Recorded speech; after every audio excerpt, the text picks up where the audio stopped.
He offered his maid's daughter 3 wishes as a casual game. But her first wish wasn't a house or $1 million. It was an indictment that would shatter his hollow world. He was a man who owned skylines, a man whose time was measured in millions, and he was profoundly empty. She was the 10-year-old girl in his kitchen, an observer who saw that his public smile never reached his cold, gray eyes. In a fit of arrogant power, the billionaire offered his maid's daughter 3 wishes. He expected requests for toys or trips. But this girl had just heard him refuse her mother a small advance for a painful tooth, moments after publicly donating $5 million. She wouldn't ask for a pony. She would ask for something absurd, an impossible wish that would trap the billionaire, forcing him to see what he had become and what he was about to endure. And before I forget, I'd love to hear where you're tuning in from. Leave a comment below. And with that, let's get to the story. He thought money could buy anything, until he met the girl who wanted nothing. James Anderson stood in his study, staring at his own reflection in the floor-to-ceiling glass.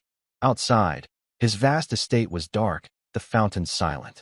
He was a man who owned skylines and futures, a man whose time was measured in millions, and he was utterly, profoundly empty.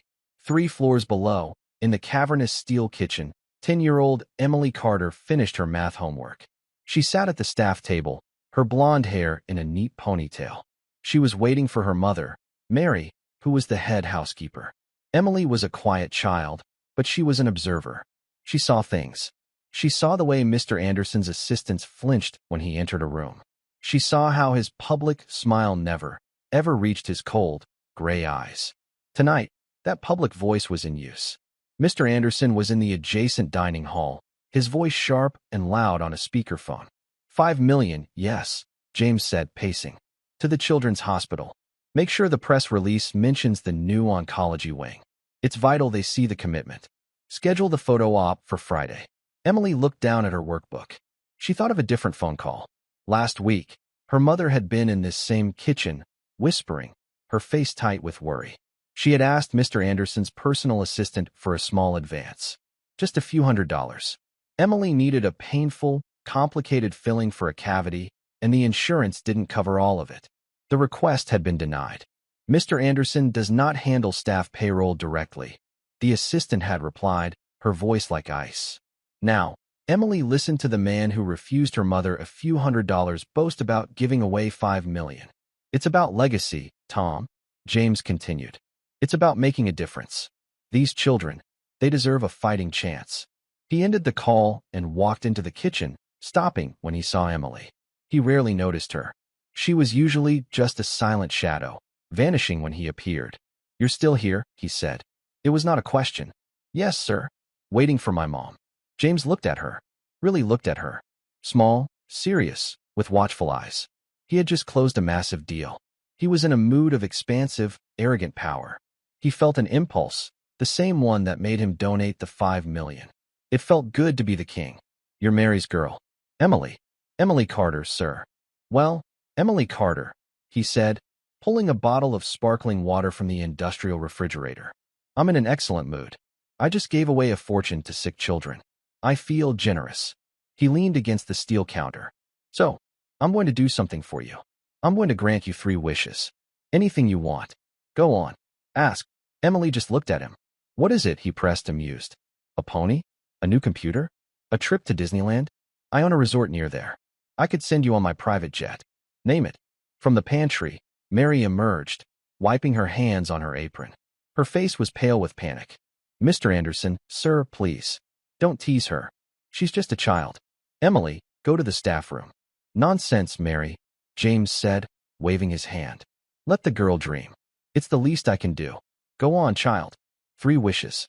Emily didn't think about toys or trips. She thought about the 2 voices. The loud, proud voice on the phone, and the cold, silent no for her mother. She thought about her tooth, which still ached. Why did you give that money, Mr. Anderson? Emily asked. James's smile faltered. It was not the question he expected. What? I told you. To help the sick children. But you didn't sound happy. Emily said, her voice small but clear. You sounded like you were buying something. Like when my mom orders the silver polish.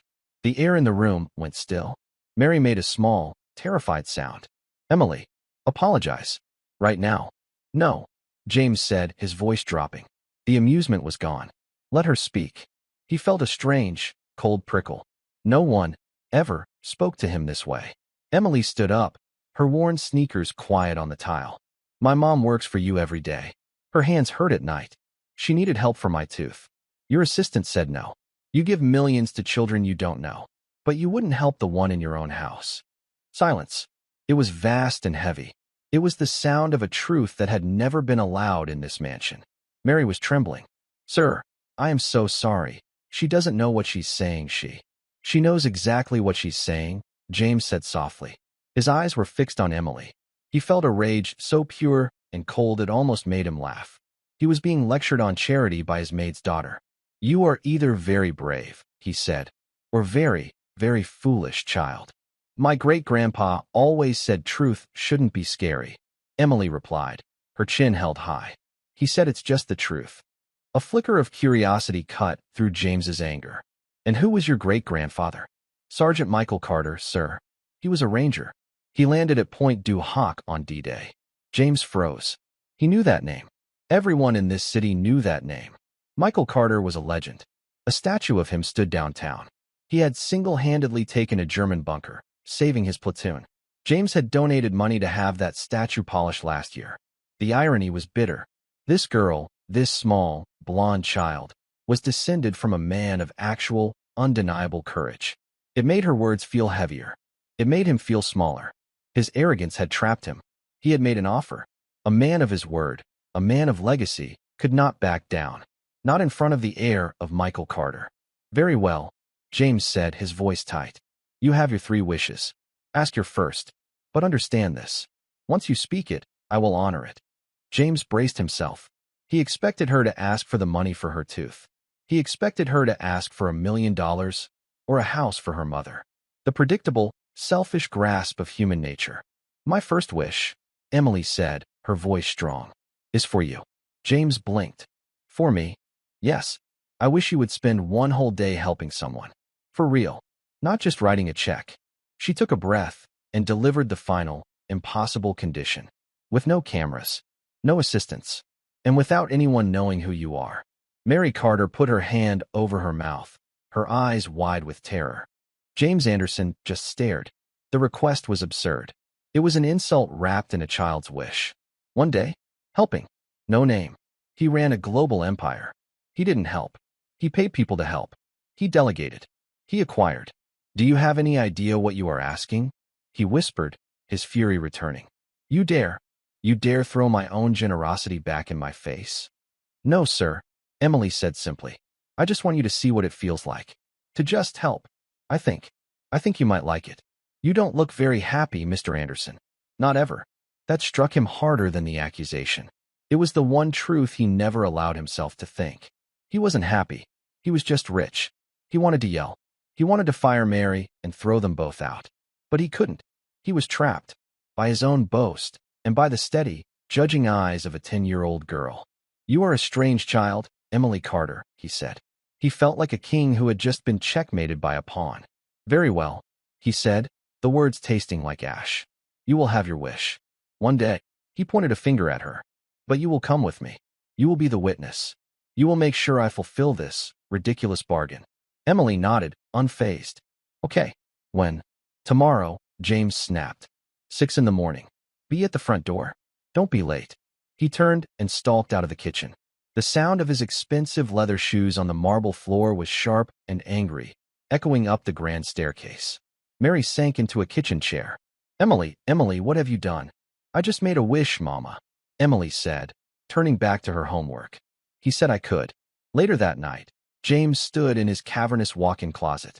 It was the size of a small apartment. Suits in shades of black, gray, and blue hung in perfect, endless rows. He called his chief of staff, Susan. Susan, he said, his voice clipped. Clear my schedule for tomorrow. All of it. There was a shocked pause. Sir? But you have the quarterly board review at 3. And the call with the Tokyo Exchange at 8. It's clear. It. All, he repeated. Everything. I will be unreachable. Sir, may I ask why? Is it an emergency? It is a personal matter, he bit off. and have the black Range Rover brought to the front entrance at 5:50 a.m. No driver. I will be driving myself. This time, the silence was longer. Sir? Drive yourself. Are you incapable of following a simple instruction, Susan? No, sir. Of course not, sir. It will be done. He hung up. He stared at his suits. Without anyone knowing who you are. He couldn't wear a $10,000 suit. He walked to a part of the closet he hadn't touched in years. Buried in the back was a pair of dark jeans and a plain, black polo shirt. They had been purchased for a company picnic 5 years ago that he had, of course, skipped. He laid them out on his bed. They looked foreign. Pathetic. He was the most powerful man in the state, and he was being held hostage by a 10-year-old's wish. He felt absurd. And beneath the absurdity, he felt a small, cold flicker of something he hadn't felt in decades. Fear. Not of failure, but of the unknown. At 5:50 a.m., the great hall was dark and cold. Emily stood by the massive front doors, holding a small backpack. Her mother stood behind her, wringing her hands.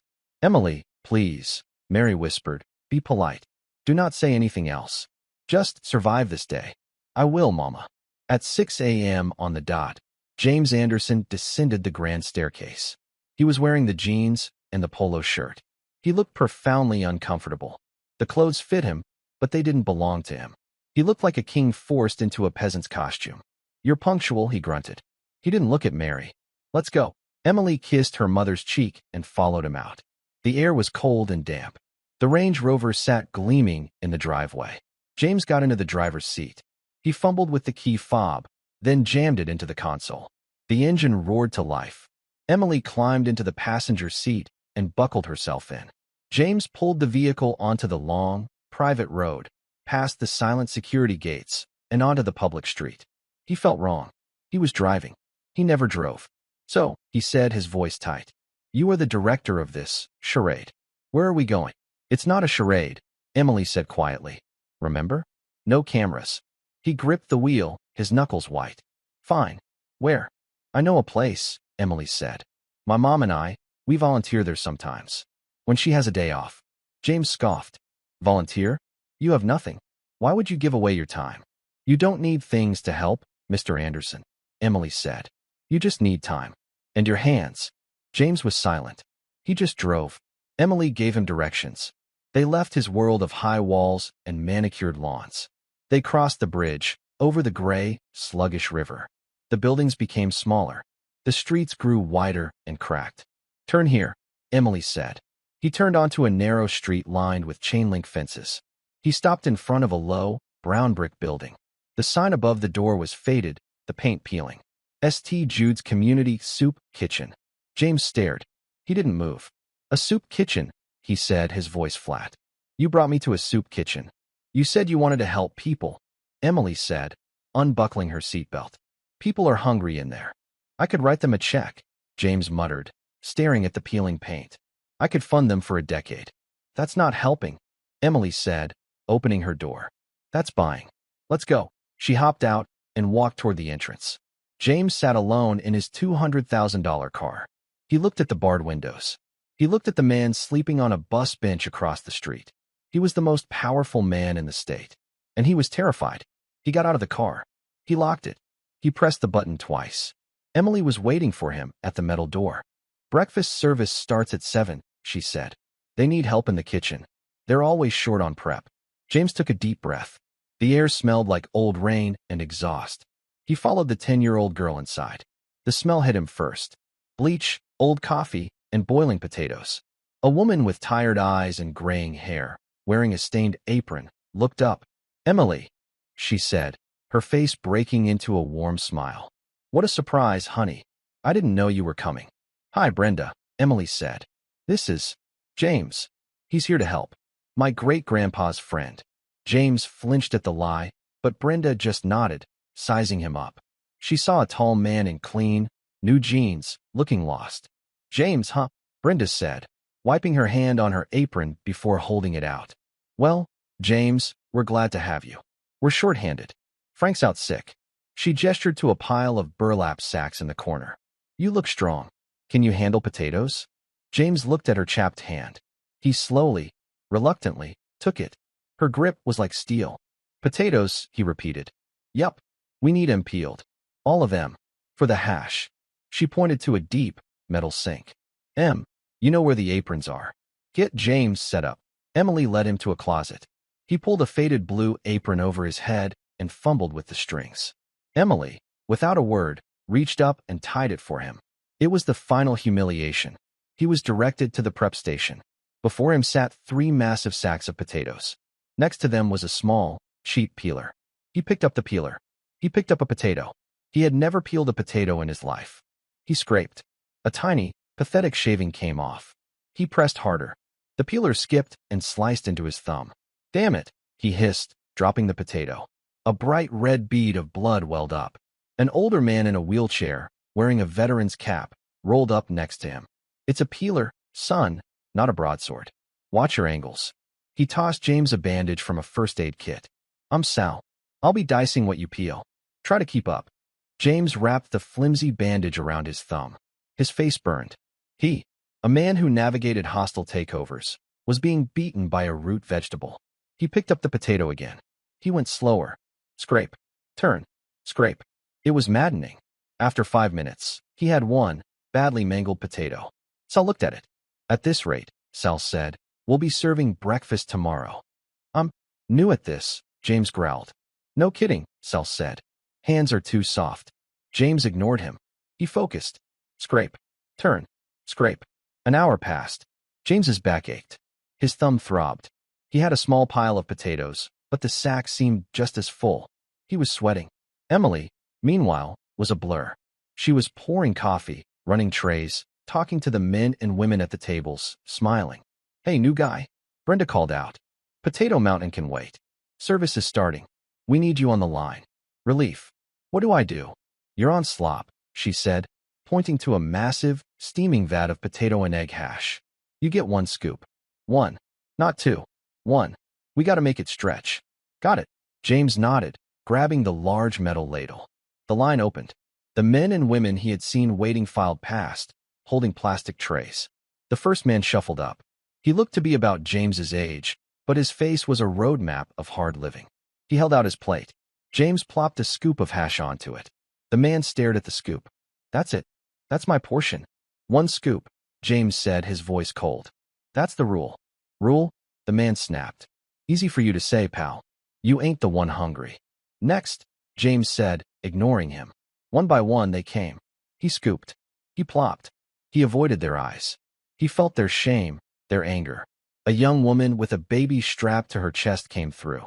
She looked exhausted. Could I maybe have a little extra? She whispered, glancing at the baby.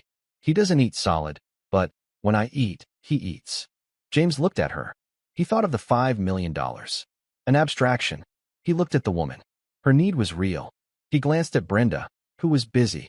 He dipped the ladle back in and gave the woman a second, smaller scoop. Thank you, she whispered, her eyes filling with tears. God bless you. She moved on. James felt a strange, tight feeling in his chest. It wasn't power. It was something else. Something warm and heavy. Suddenly, a commotion started near the door. A large, angry man was shouting at Brenda. What do you mean? You're out of coffee, the man yelled. I've been waiting an hour. I'm sorry, Bill, Brenda said, her voice calm but firm. The machine broke. The coffee's gone. That's not good enough, the man roared, and he slammed his fist on the counter. James tensed. His instinct was to call security, to have the man removed. But there was no security. The man, Bill, advanced on Brenda. I oughta. Hey, James heard himself shout. The man turned. He was big, much bigger than James. What did you say, new guy? James's heart was pounding. He put the ladle down. He walked slowly out from behind the counter. The room was quiet. Emily was watching from the corner. She said the coffee's gone, James said, his voice steady. He tried to sound reasonable, the way he did in a boardroom. Yelling won't fix the machine. Mind your own business, rich boy, Bill sneered, noticing James's clean shirt. What do you know about anything? I know, James said, that she's not the one you're angry at. Bill paused. What's that supposed to mean? You're not angry about the coffee, James said. You're angry that you're here. You're angry that it's cold. You're angry that life hasn't worked out. Bill's face darkened. You don't know me. I don't, James agreed. But I know anger. And yelling at her won't change a thing. It just makes you a bully. The room was dead silent. Bill stared at James. James stared back. He held the man's gaze, unblinking. Bill looked at James. He looked at Brenda. He looked at the room, full of people watching him. Finally, with a growl, he kicked a chair. Forget this. He stormed out, slamming the door. The room let out a collective breath. Brenda leaned against the counter. Wow, James. You handled that. Thank you. Sal rolled over. Not bad, rich boy, he said, with a hint of a smile. Not bad. James just nodded, his adrenaline fading. He went back to the line. He felt shaky, but as he picked up the ladle, he saw Emily. She was standing by the toast station, watching him. She wasn't smiling. She was just looking, seeing him. And for the first time, James Anderson didn't feel the need to look away. The breakfast service ended. The last few people trickled out, their footsteps echoing in the large hall. The room, which had been buzzing with strained, quiet energy, was now filled with the clatter of plastic trays and the scrape of chairs. James's arm was sore. His back ached. He had served hash to nearly 150 people. He had been cursed at, ignored, and, in one brief, startling moment, thanked with tears. All right, new guy, Brenda called out, pulling a fresh trash bag from a can. Line's done. Now the real work starts. James looked around. The floor was sticky. The tables were smeared with egg and grease. And in the prep corner, the mountain of potatoes sat, looking like a monument to his failure. You're not done, James, Sal said, rolling his wheelchair over. His voice was gruff, but the mocking tone was gone. Those spuds won't peel themselves for lunch. James nodded. He felt a strange resignation. He was no longer fighting the day. He was just in it. He took off the stained apron, dropped it in a bin, and got a fresh one. He returned to the low sink. He picked up the peeler. He picked up a potato. You're holding it wrong, Sal said, parking his chair beside him. He grabbed a peeler from a drawer and a potato from the sack. You're trying to scalp it. It's not an enemy. Look, like this. Sal's hands, though weathered, were quick and sure. He moved the peeler in long, smooth strokes, the skin falling away in a single, curling ribbon. See? Rhythm. Don't fight the shape. Follow it. James tried to copy the motion. Scrape. Turn. Scrape. It was still awkward. His peelings were thick, wasting the potato. You're still fighting it, Sal said, not unkindly. You got that I own the room stink on you. Or you did, till Bill showed up. You looked scared. I wasn't scared, James said too quickly. Bull, Sal said, not looking up from his work. Was terrified every single time I jumped out of a perfectly good airplane. But you do it anyway. That's the trick. Courage ain't about not being scared. It's about being scared and doing the job. You did the job today, James. James looked at the veteran. Sal's legs were gone below the knee. His veteran cap was for a war James had only read about. This man was a hero, like Michael Carter. And he was here, in a soup kitchen, peeling potatoes. James's own sacrifices, missing a board meeting, driving himself, felt pathetic. Thank you, James said, the words feeling foreign. Don't thank me. Thank Emily. She's the one who brought you. James looked across the room. Emily was working with Brenda, wiping down the long folding tables. She was methodical, wiping in long, even strokes. She didn't complain. She didn't rush. She just did the work. He watched as one of the last men to leave, a man in a thin jacket, stopped to talk to her. Emily listened, her head tilted, and then reached into her own small backpack. She pulled out a pair of new, thick wool socks and handed them to the man. The man stared at the socks as if they were gold. He looked like he was about to cry. He took them, nodded once, and hurried out the door. James stared. He felt that tight, heavy feeling in his chest again. The girl had come here, to this place of desperate need, and had brought her own private charity. Well, socks. It was such a small thing. It was nothing. It was everything. He turned back to the potatoes, his throat thick. He attacked the pile with a new, quiet fury. Scrape. Turn. Scrape. He was no longer fighting the potato. He was fighting himself. He was fighting the man who had practiced his smile in a mirror. They worked for hours. The lunch service came and went. James was on the line again, this time serving a thin but hot stew. He was tired. He was sore. He was filthy. When the last plate was served, they cleaned the kitchen. James found himself on his hands and knees, scrubbing a patch of spilled soup from the floor. He didn't even think about it. He just did it. It was 3 p.m. when Brenda finally unhooked her own apron. "We're done for the day," she announced. "Thank you all." Brenda came over and, to James's profound shock, gave him a one-armed hug. "You're a lifesaver, James," she said. "You and Emily. You ever want a job, you come back. You're a natural." He didn't know what to say. He just nodded. They walked out the metal door into the cold afternoon light. The street looked the same. The man was still sleeping on the bench. But James felt different. He felt scoured, emptied out. They got into the Range Rover. The plush leather and the quiet, high-tech interior felt alien. It was too clean, too quiet. He started the engine and pulled away from the curb. He drove in silence for 10 minutes, heading back toward the bridge, back toward his world. He glanced over at Emily. She was looking out the window, her face calm. "Those socks," he said, his voice raspy.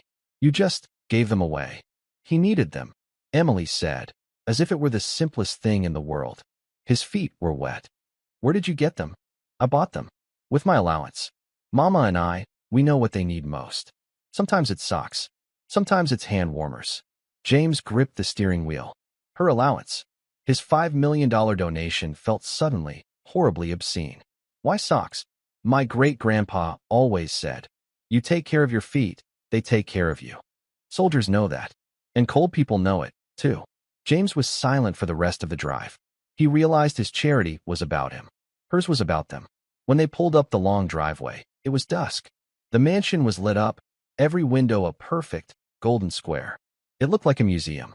Mary ran out the front door before the car even stopped. Her face was a mask of anxiety. "Emily, sir, are you is everything?" Emily hopped out and ran to her mother, hugging her tight. "It was fine, Mama. We made stew. And Mr. Anderson peeled potatoes." James got out of the car. He looked at Mary, his housekeeper. He had seen her almost every day for 6 years. He had never really seen her. He saw her now. She was a single mother, working her fingers to the bone, raising a daughter of impossible character. A daughter who had just saved him. "Mary," he said. She flinched, bracing for him to fire her. "Sir, your daughter," he said, "is an extraordinary person. You have raised her well." Mary's mouth fell open. "And," he continued, "about her tooth. Have your dentist send the bill directly to my office. All of it." Mary started to cry, her hand covering her mouth. "Sir, I can't. I'll pay you back." "It is not a loan, Mary," James said. "It is an overdue expense." He looked at Emily, who was watching this exchange with her usual, solemn stillness. "Well," James said, his voice heavy with fatigue, "the first wish is done. I did it." Emily nodded. "Yes, sir. You did. You were a good helper. So, I'm finished." "You finished the day," Emily corrected him. "But you're not finished." He sighed. He was too tired to be angry. "What does that mean?" "You learned how to do the work," she said. "But you still don't know why it matters. You still think the $5 million was more important than the socks." "Of course it was," James said, exasperated. "That $5 million will build an entire hospital wing. It will save hundreds of lives. The socks just made one man's feet warm for a day." "But you saw the man's face," Emily said. "You didn't see any of the children at the hospital." James stopped, the cold evening air hitting his face. "What? The hospital? The one you gave all that money to? The one with the new wing that will have your name on it?" "The children's hospital, yes." "What about it? Have you ever been there?" Emily asked. James stared at her. Of course I have. For the gala. For the groundbreaking ceremony. I have the photos in my study." "No," Emily said, shaking her head. "That's for the cameras. Have you ever been inside? Have you ever walked down the halls? Have you ever seen the children you're saving?" He had not. He had people for that. He got reports. He got glossy brochures with smiling, cured children on the cover. He never went to the places themselves. They were depressing. He felt a cold, sinking dread. He knew what was coming. "My second wish, Mr. Anderson," Emily said, her small voice carrying the weight of a sentence. "Tomorrow, I wish you would go to that hospital. Not for a photo. Not to meet the director. I wish," she said, "you would just go, alone, and see what you bought." James looked at the massive, empty, gleaming house in front of him. He thought of the soup kitchen. He thought of Sal, and Brenda, and the woman with the baby. He had survived their world. But the thought of walking into a wing full of sick children, It terrified him more than anything he had ever faced. "Emily," he started, his voice pleading. "3 wishes, sir," she said. She took her mother's hand. "You promised." James stood alone on the driveway, the smell of potatoes and bleach still on his clothes. He had been stripped of his pride. Now, he was being asked to face his own legacy. And he had a terrible feeling that the gleaming, perfect wing with his name on it was as hollow as he was. The next morning was Monday. James Anderson awoke at 5 a.m., but he did not call his office. He knew, without looking, that his company was in freefall. His unexcused absence from the board review, his silence on the Tokyo call, it would be chaos. He felt a distant, cold spike of his old anxiety, but it was muffled, buried under the new, raw emotions of the weekend. He stood in his closet. He looked at the rows of suits. His armor. He looked at the jeans and polo shirt. His uniform. He put on the jeans. He went downstairs. He didn't go to the kitchen. He went to his study. On his desk, under a glass paperweight, was a stack of glossy photographs from the Children's Hospital Gala. There he was, smiling, holding a giant, ceremonial check. The hospital director was smiling. The governor was smiling. Everyone was clean, happy, and celebrating the money. He swept the photographs into a drawer and slammed it shut. He found Emily in the kitchen, packing her school lunch. Her mother, Mary, was ironing her own uniform, her movements quick and nervous. They both stopped when he entered. "Good morning, sir," Mary said, her voice trembling. She was terrified of this new, unpredictable man. "Mary," he said, his voice quiet. "Emily." Emily looked up at him, her gaze as steady as ever. "Are you ready, Mr. Anderson?" He nodded. "I am." He drove himself. He didn't take the Range Rover. He took a simple, dark gray sedan he kept for anonymous trips to his downtown office. It was still a $60,000 car, but it didn't scream billionaire. He parked in the public garage, not the reserved VIP donor lot. He paid for his parking ticket at the machine. He walked in through the main entrance, past the information desk, with all the other families. The smell hit him first. It was not the familiar smell of the gala, champagne and perfume. It was the real smell. Antiseptic, floor wax, cafeteria food, and a faint, sweet, chemical odor that spoke of sickness. His name was on the wall, a massive bronze plaque by the entrance to the new wing. The James P. Anderson Oncology Wing Funding for a Future, a Legacy of Hope. It looked like a tombstone. He pushed through the double doors. The wing was quiet. Too quiet. The walls were painted with bright murals, lions and giraffes, and colorful birds. A desperate, heartbreaking attempt at cheer. He saw the children. Small, frail bodies in oversized beds. For poles stood next to them like thin, silent soldiers. He heard the quiet, rhythmic beeping of machines. And he saw the parents. This, he had not expected. The parents were everywhere. They were asleep in uncomfortable-looking recliner chairs, their necks bent at painful angles. They were huddled in the hallway, whispering into cell phones, their faces etched with a kind of exhaustion James had never known. He recognized the look. It was the same hollow-eyed despair he'd seen in the soup kitchen line. It was the look of people with no options left. His $5 million wing was full of people who were out of hope. He walked down the hall. A doctor, young and tired, nodded at him. "Can I help you, sir? Are you lost?" "No," James said. "I'm just visiting." He felt like an intruder. He was a tourist in their suffering. He had paid for this suffering, he thought, with a wave of nausea. He had paid for this clean, well-lit place for people to watch their children fade. He looked into a room. A small boy, perhaps 7 or 8 years old, was sitting up in bed, staring out the window. He was bald, his skin a pale, translucent white. He was alone. James hesitated. He felt the urge to turn, to flee, to go back to his study and his spreadsheets. A woman walked up, holding 2 cups of coffee. She was the boy's mother. She looked at James, and her eyes, red-rimmed and weary, held no curiosity. Only a deep, flat exhaustion. "Are you visiting someone?" she asked. "I know," James said. "I'm not." "Are you lost?" "No. I helped build this place," he said, the words feeling like gravel in his mouth. "I'm a donor. I wanted to see it." The woman looked at him. There was no gratitude, just a hard, tired appraisal. "A donor. Well," she said, nodding toward the room. "This is it. This is where the money goes." James looked at the small boy. "What's his name?" "David." Why is he alone? His father's at work, she said, her voice flat. I was just getting coffee.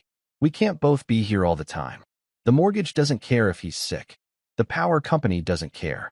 The old, familiar instinct surged in James. The fix. The need to solve the problem. With money.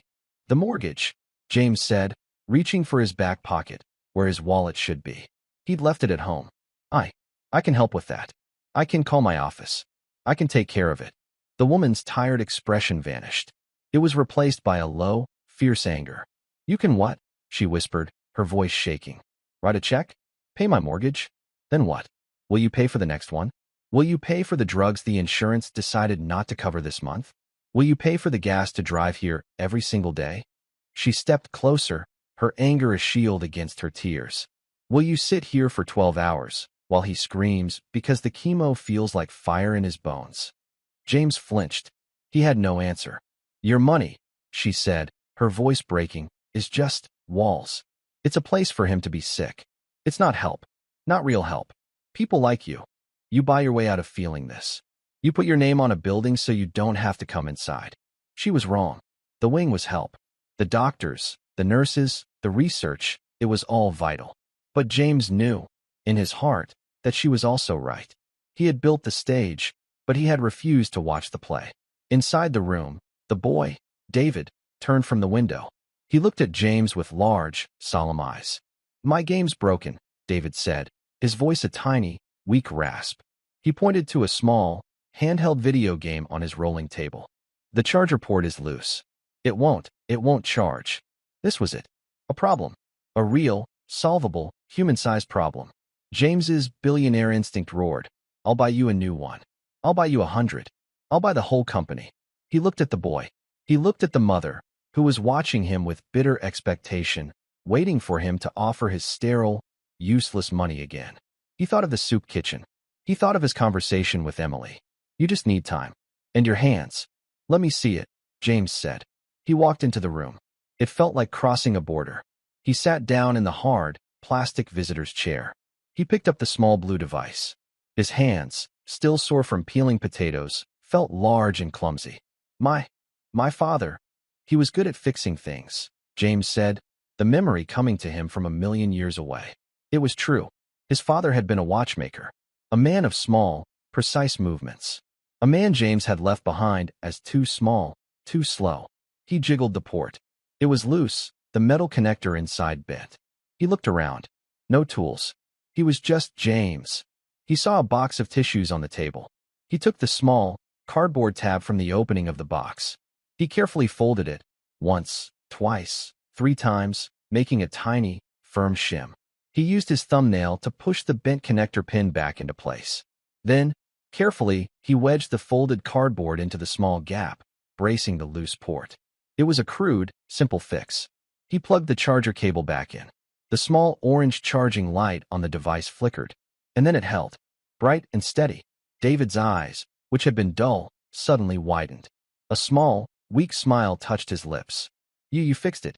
It's just a temporary fix, James said, his voice thick. Thank you, David whispered. He picked up the game, his attention immediately captured by the bright, glowing screen. He was, for a moment, just a boy again, not a patient. James stood up. He looked at the mother. She was staring at him, her hand over her mouth. The anger was gone. The bitterness was gone. She was just looking at him. He hasn't smiled, she whispered, a tear rolling down her cheek. He hasn't smiled in 3 days. James Anderson, the man who moved markets, had fixed a broken toy with a piece of trash. And it was the single most important thing he had ever done. He nodded to her, his throat too tight to speak. He walked out of the room. He walked past the nurse's station. He walked down the hall, past the bright, lying murals. He walked out of the wing, past his own name carved in bronze. It meant nothing to him now. The boy's smile meant everything. He drove back to the mansion. He was not the same man who had left. He had been hollowed out. But this time, something new was filling the empty space. He found Emily in the kitchen. She was doing her homework, just as she had been 2 nights ago. It felt like a lifetime. Mary was there, too, peeling carrots for dinner. They both looked up. He was pale. His eyes were red. You saw, Emily said. It was not a question. I saw, he whispered. I met a boy. His name is David. He slumped into the small staff chair. He put his head in his hands. I gave them $5 million, he said, his voice raw and broken. And it meant nothing. I fixed his toy with a piece of cardboard, and that was. He couldn't finish. He finally understood. His money was a shield. It was a wall he built between himself and the world. It protected him from the reality of human need. It kept him separate. It kept him clean. And it kept him empty. I'm ready, he said, looking up at Emily. The arrogance was gone. The anger was gone. He was just a man. A tired, sad man. What is it? The third wish. I'll do it. Whatever it is. Emily looked at him. She saw the change. The coldness in his eyes was gone. The hardness in his mouth had softened. My first wish, she said, was to show you how to work.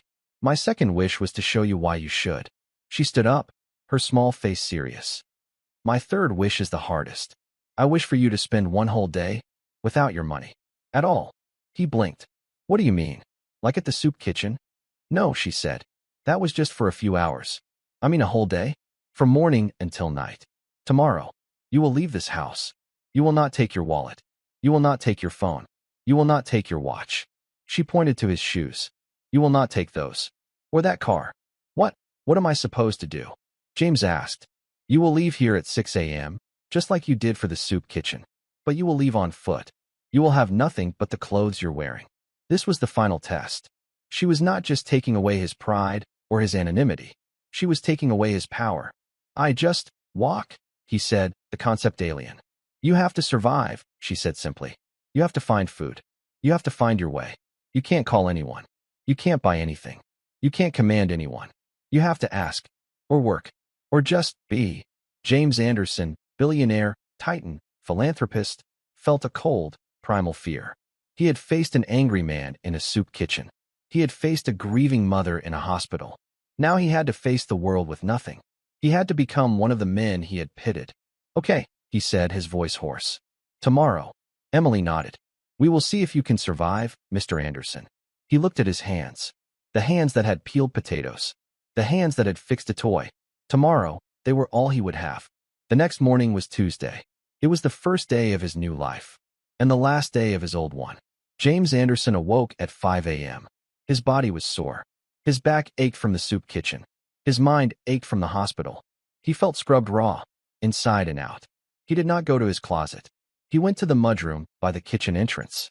There, in a corner, was a pair of old, cracked leatherwork boots. They belonged to his groundskeeper, a man whose name he suddenly realized he didn't know. He put them on. They were stiff, heavy, and a size too small. They felt real. He put on the same jeans and polo shirt. They were his uniform now. At 5:50 a.m., he stood in the grand hall. He had left his wallet on his dresser. He had left his phone. He had left his watch, a piece of machinery worth more than a car. He was just a man in a room. He heard a small noise. Emily was standing at the top of the stairs, in her pajamas. She was watching him. He didn't say anything. He just nodded once, acknowledging the contract.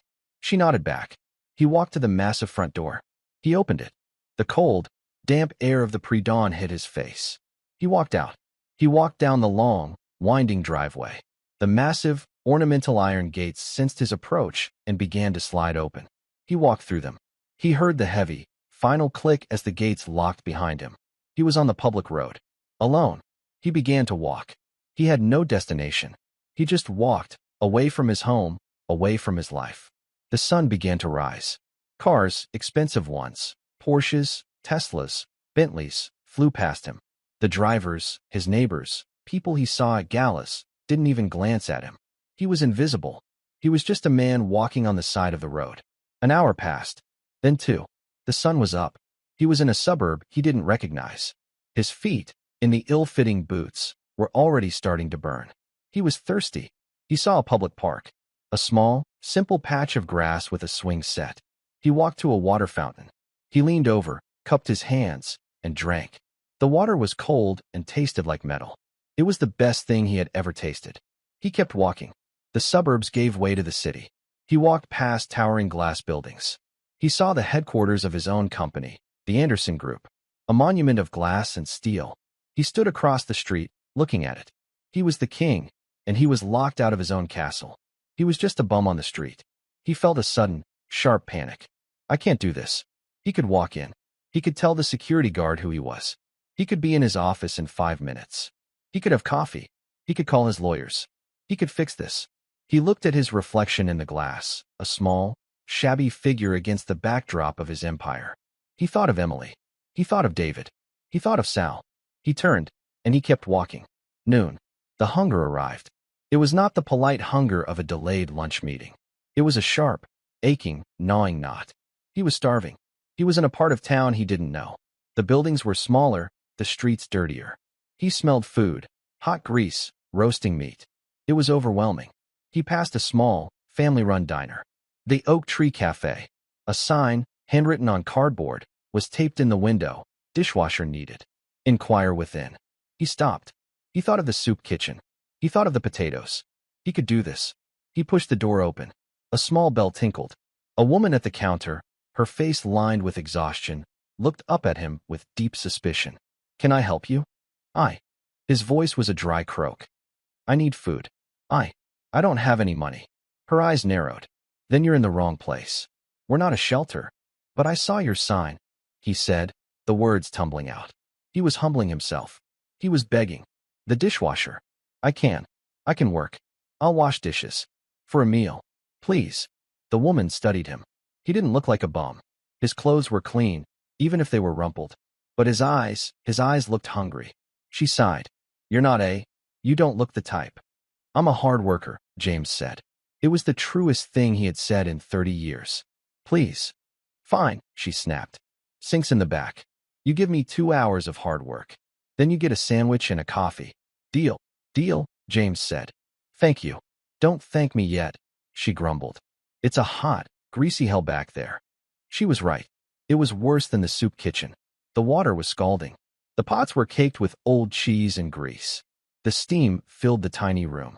His back screamed in protest. His hands, already raw, were rubbed red. But he didn't stop. He scrubbed. He organized. He was James Anderson. He didn't just wash, he optimized. He created a system. He was the best dishwasher the Oak Tree Cafe had ever seen. 2 hours later, he had cleaned every pot, every pan, every plate in the place. The small kitchen was spotless. The woman came back, her arms crossed. She looked at the gleaming steel. Her jaw dropped. My word, she said. You're good. I had a lot to clean, he said. She went out front. She came back, not just with a sandwich, but with a full platter. A hot turkey sandwich, the bread grilled, with a pile of French fries and a cup of thick, black coffee. On the house, she said, her voice softer. All of it. James sat on a stool in the back, next to a bag of onions. He ate. The bread was soft. The turkey was salty. The fries were hot. It was, without question, the most delicious meal of his entire life. He ate slowly. He finished every crumb. When he was done, he washed his own plate. Thank you, he said to the woman. You ever need a job, for real? She said. You come back. He nodded. He walked out of the diner. The sun was starting to get low. He was tired. He was sore. And he had to walk home. It was miles. He walked, one foot in front of the other. The blisters on his feet had broken. He didn't care. He was just a body, moving. He was no longer a mind. He was no longer a name on a building. He was just James. It was pitch black when he finally reached the gates of his estate. It was past 10 o'clock. He was a shadow. He stood in front of the security camera. The red light glowed. A voice, sharp and suspicious, crackled from the speaker. This is private property. Sir, you need to leave, or I am calling the police. Now. James was too tired to be angry. He was too tired to be anything. He just looked into the camera. Frank, he said, his voice a rasp. It's me. It's James Anderson. Let me in. There was a long, shocked silence. Mr. Anderson? The gates slid open. He walked up the long, dark driveway. The mansion was lit up, a palace of light in the darkness. It looked absurd, a monument to one man's loneliness. He opened the massive, carved front door. The grand hall was dim, lit only by a single small lamp. She was there. Emily was sitting on the bottom step of the grand staircase, her backpack at her feet. She had been waiting for him. He stopped in front of her. He was filthy. He smelled of sweat, old coffee, and dishwater grease. His feet were bleeding. He was broken, and he was whole. He looked at her. the small, serious girl who had shattered his life. He started. I was hungry. I washed dishes. Emily looked up at him. She looked at his face, his hands. She saw the change. She didn't smile, but her eyes were bright. How did it taste? She asked. It was good, he whispered. It was the best. He slowly sat down on the marble step next to her. A billionaire in filthy boots, sitting with his maid's daughter. The silence in the hall was comfortable. It was no longer empty. The wishes are done, he said. Yes, she said. They are. He looked at this strange, small, powerful child. What you did? It was cruel, Emily. No, she said, her voice soft. It was a lesson. My great-grandpa said you can't know a man until you've walked a mile in his boots. James looked down at the cracked, ruined work boots on his feet. I walked 10 miles, I think. Maybe more. You're not the same man, Mr. Anderson. No, he said. He looked at his hands. The hands that served. The hands that fixed. The hands that scrubbed. I'm not. He knew what he had to do. His old life, the board, the company, the noise, it was over. It was a game he no longer wanted to play. I have one more wish, he said. Emily looked at him, surprised. I don't have any wishes to give. No, James said. This one is mine. He stood up, his bones aching. He offered his hand to her. Tomorrow, Mary is taking the day off. You and your mother are going to the dentist. And then you're going to a house closing. Sir? Emily asked, confused. I am dissolving the Anderson Foundation, he said, the decision as clear and sharp as the morning air. The one that puts my name on buildings. And I'm starting a new one. A smaller one. The Carter Foundation. He looked at her. For socks. And cavities. And broken video games. And for people who are hungry. And, he said, it needs a director. Someone who knows how to listen. Someone who knows what people really need. Emily stared at him, her eyes wide. It's a lot of work, James said. But I'm a good helper. I can peel the potatoes. For the very first time, Emily Carter smiled. It was as bright and steady as the charging light on a small, fixed toy. James looked around the vast, empty hall. It wasn't a home. It was a prison he had built for himself. Go get your mother, Emily, he said. We have a lot of work to do.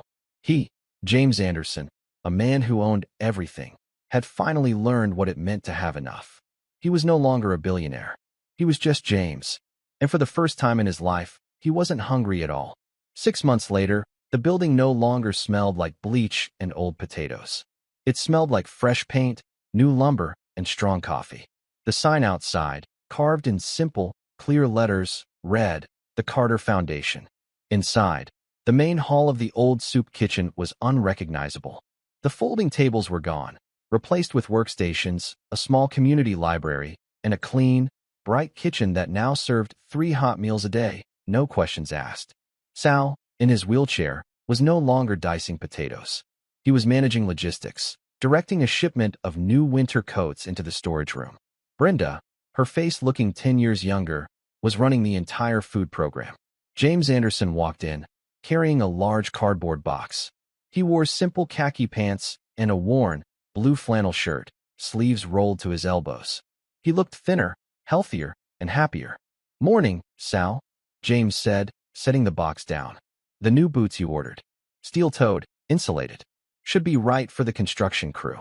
About time, James, Sal grumbled, but he was smiling. You're late. We got people waiting. Sorry, James said, wiping a smudge of grease from his hand. The plumbing at the women's shelter on 9th Street backed up. Had to snake the main drain. A billionaire playing plumber, Sal chuckled, shaking his head. I've seen it all. Ex-billionaire, James corrected him quietly. And I'm a better plumber than I was a potato peeler, at least. He walked toward a small, simple office in the back. The door was open. Emily Carter sat at the desk, her school backpack hanging off the chair. She was finishing her homework, a stack of foundation requests waiting beside it. At 11, she had become the foundation's moral compass. How was school? James asked, leaning against the doorframe. Fine, Emily said, not looking up. Mrs. Gable's ramp was approved by the city. The crew can start tomorrow. Good. I'll be there. You don't need to be at every build, James. I like the work, he said simply. It's clean. A woman entered the office, hesitant. She was thin, but her eyes, once red-rimmed and hollow, were bright. It was the mother from the hospital. Mr. James, she said, nodding at him. She turned to Emily. Miss Carter, I'm here for my volunteer shift. Just wanted to give you this. She handed Emily a small, framed photograph. It was of her son, David. He was standing on a porch, his hair growing back in soft, fuzzy patches. He was holding up the old handheld game and smiling. He's in remission, the mother said, her voice thick with a miracle. He starts school next week. He still calls Mr. Anderson the toy fixer. He wanted you to have this. Emily took the photo and placed it on her desk, right next to a small, framed picture of her great-grandfather, Sergeant Michael Carter. Thank you, Emily said, her voice soft. He looks strong. We're strong, the mother said. She looked at James, her gaze steady. What you're doing here, it's not just walls. It's everything else. She smiled and went to put on an apron in the kitchen. James and Emily were quiet for a moment. The mansion sold, James said, looking at the photo of David. The final papers were signed this morning. Does that make you sad? Emily asked. No, James said. It was just a big, empty house. It was a place to practice smiles. He looked around the bustling, noisy, chaotic room. He looked at Sal bossing around volunteers, at the mother serving stew, at Emily, reviewing a grant for a high school robotics team. This is a home. Emily nodded. She picked up the next file. This one's a problem, she said. The city's after-school budget was cut. They're going to lose their music program. They need instruments. James looked at her. He thought of the man he used to be, the man who would have made one phone call, signed one check, and solved it in 5 minutes, feeling nothing. He smiled. All right, let's go see what they need. I'm pretty good at fixing things. He grabbed a hammer from a toolbox by the door, and together, they walked out into the bright, cold afternoon to do the work. And that's where we'll leave James and Emily, with the work just beginning. My hope is that this story gave you a chance to step out of your own world and into theirs, even for just a little while. I'm always fascinated to know what you were doing while listening. Perhaps commuting, winding down for the night, or just stealing a quiet moment with a cup of tea. I'd love to hear about it in the comments. I genuinely read them all. And if you want to make sure we find each other again, hitting like and subscribing means more than you know. Thank you for being here and for listening.